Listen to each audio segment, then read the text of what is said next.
Buenas tardes. En primer lugar, quiero agradecer a la organización del Congreso que me ha invitado a participar y, a exponer esta pequeña experiencia que espero que pueda ser de utilidad para los asistentes. Voy a invertir muy poco tiempo, pero un par de minutos en presentar un poco lo que es Peles Asturias. Es una planta de producción de peles situada en Asturias, en el norte de España, con capacidad para producir aproximadamente unas 40.000 toneladas al año de peles de madera, utilizando unas 80.000 toneladas de materia prima y además unas 14.000 toneladas de combustible, de biomasa combustible para nuestra caldera, tanto para el proceso de producción de calor como para una cogeneración de 1 megavatio que tenemos. La planta en total tiene una inversión de 10 millones de euros y los socios han aportado de esos 10 millones de euros pues 3 millones aproximadamente. Peles Asturias siempre se ha enfocado en la producción de un pellet de máxima calidad y pese a ser una empresa joven que empezó a funcionar en 2011, pues se encuentra certificada en Plus A1, siendo la primera empresa en España que obtuvo la certificación, y también nos encontramos a nivel medioambiental con certificación PEF. Bueno, ahí tienen unas fotos un poco de la planta, del tipo de materia prima que utilizamos. Contamos con un secado de banda. A la derecha tienen la caldera de aceite térmico con la que producimos el calor para el proceso de secado y para la cogeneración eléctrica. Las peletizadoras, silos de almacenamiento, carga a granel y nuestros productos finales. Bueno, tras esta pequeña presentación, cuña publicitaria incluida, pues vamos a pasar un poco a lo que sería la materia de la charla. Vamos a ver tres transparencias que hacen referencia a la producción, a la exportación y a la importación de peles en Europa. Ahí tenemos a los principales productores de peles en Europa, datos del año 2013, los principales importadores, que vemos que el mayor importador de pellets dentro de la Unión Europea es el Reino Unido, y los principales exportadores de pellets dentro de Europa. El principal es precisamente Latvia, Letonia. ¿Qué quiero decir con esto? Pues que hay un mercado del pellet con un alto grado de internacionalización. Y ello, a pesar de que en principio es un producto al que no le viene bien. Hay una complejidad logística en las exportaciones de pellets, porque es un producto de relativamente bajo coste, con complejidades logísticas. Desde el punto de vista que estamos analizando ahora mismo de sostenibilidad, los movimientos de pellet, pues lógicamente suponen un impacto medioambiental, puesto que el transporte supone emisiones adicionales, y todos somos conscientes de que en principio es más ventajoso la venta, el aprovisionamiento de materias primas en un entorno cercano y la venta también en mercados cercanos. Pero la situación del mercado internacional y las dificultades de la dependencia de un mercado exclusivamente local pues hace que sea en cierta medida conveniente o pueda ser conveniente mantener un cierto grado de internacionalización para las empresas productoras de pellets. Lo que ocurre es que en algunas ocasiones para esta internacionalización nos encontramos con barreras que nos dificultan o impiden, generalmente dificultan, el acceso a determinados mercados. Barreras que pueden ser económicas, en los sitios en los que no es posible ser competitivo pues por situaciones específicas de mercado en la zona, precios de materias primas, etc. Complicaciones logísticas, a veces hay barreras legales y a veces hay barreras medioambientales. Y en concreto, lo que voy a contar yo tiene que ver con el acceso, en este caso, para suministrar pellets en el mercado del Reino Unido, que como vimos era el mayor importador de pellets en Europa. Y el Reino Unido ha puesto en marcha, ya es un gran importador de pellets y además se prevé que tenga un fuerte crecimiento, puesto que se ha puesto en marcha un sistema público de incentivos al uso de la biomasa y a la transformación de plantas de generación eléctrica de carbón a biomasa. Esa política de incentivos públicos está condicionada, sin embargo, al cumplimiento de una serie de requisitos medioambientales y legales. para poder suministrar pellets en el Reino Unido hay que estar incluido en la Biomass Supplier List, que es un sistema que pretende ser un sistema de evaluación permanente de los proveedores de combustibles de biomasa y que es un requisito necesario para que los usuarios de los pellets puedan percibir el incentivo de calor renovable, que es, digamos, la ayuda pública que se ha establecido en el Reino Unido para fomentar el uso de la biomasa. Con ello persiguen un objetivo, que es que se produzca una reducción de la emisión de gases de efecto invernadero del 60% frente al promedio de las emisiones del conjunto de los combustibles fósiles de la Unión Europea.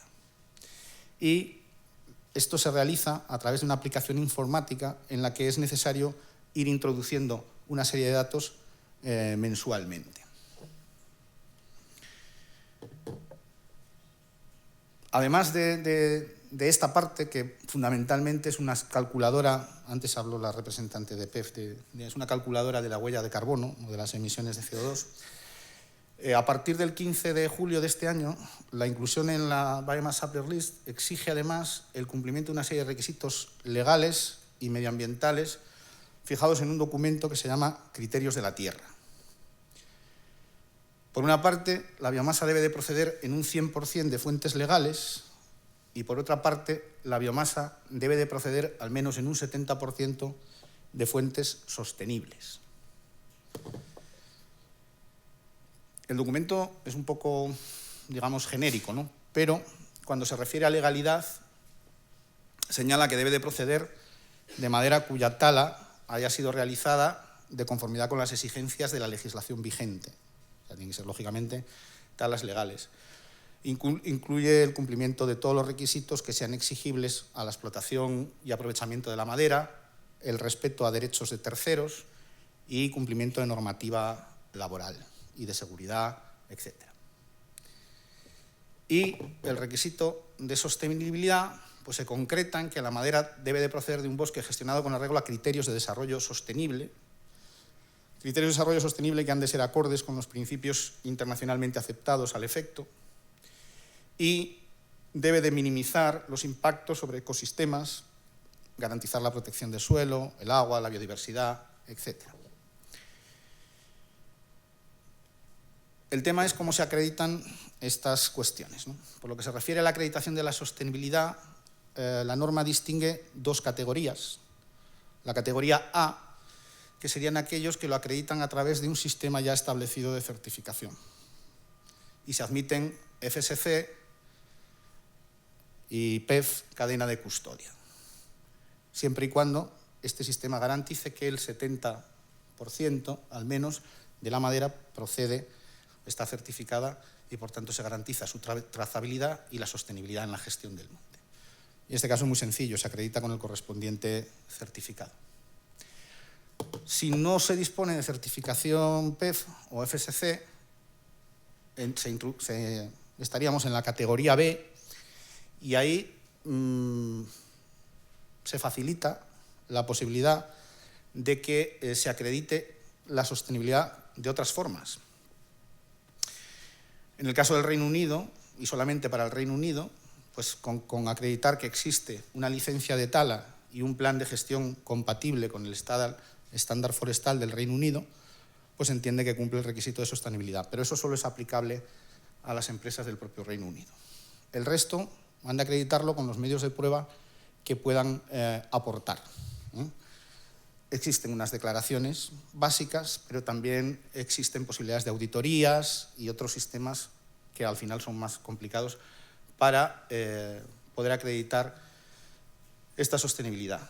Sin embargo, es un poco más sencillo este procedimiento en las zonas en las que se considera, en aquellas regiones en las que se considera que el riesgo de incumplimiento de los requisitos de sostenibilidad son bajos. Y en ese caso estaría España, Portugal, la península ibérica, en fin, en la mayor parte de Europa. En estos casos es un poco más sencillo poder conseguir acreditar la sostenibilidad, aunque no se disponga de una certificación como PEF o FSC. ¿Vale? Y ya para finalizar, os voy a poner, a efecto meramente ilustrativo, pues unas pequeñas capturas de pantalla de la aplicación para que veáis un poco cómo funciona. Y básicamente pues hay una primera parte, que es la que veis ahí, en la que sería una introducción de los datos generales de la empresa que pretende incluirse en este sistema.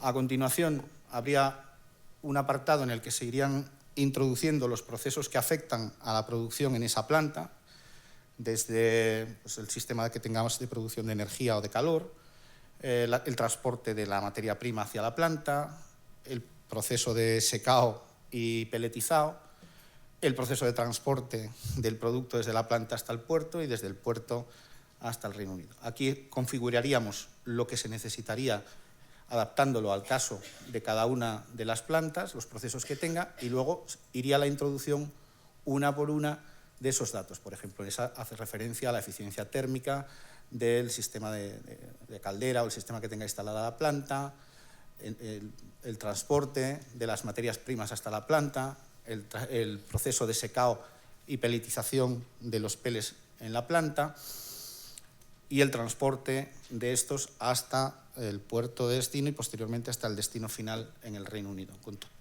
todos estos datos que la aplicación pide, pues se genera un cálculo de la huella de carbono y, como os decía, es un tema que hay que introducir, introducir los datos mensualmente. Una vez que consigues la inscripción en la lista, mensualmente tienes que ir actualizando y metiendo los datos correspondientes y enviando el archivo correspondiente a cada mes. Actualmente existe un gran número de solicitudes de inscripción en este sistema. La aplicación no es que se encuentre bloqueada, pero lleva un retraso considerable en dar respuesta a las solicitudes de inscripción. En nuestro caso, pues solicitamos la inscripción a finales de julio y completamos la documentación el 5 de agosto. En principio, el plazo que nos habían dado para resolver era menos de un mes, el 28 de agosto. Y finalmente, hasta ayer, no hemos recibido una comunicación en la que se nos pide, bueno, simplemente que acreditemos documentalmente con certificados de laboratorio 2 o 3 datos que hemos introducido: cuál es la humedad media de la materia prima que recibimos, la humedad media del producto final y la densidad del producto final. Pues no habrá más problema que aportar las analíticas que tenemos sobre esos datos para, supongo, concluir nuestra inscripción en esa lista. Por mi parte, nada más.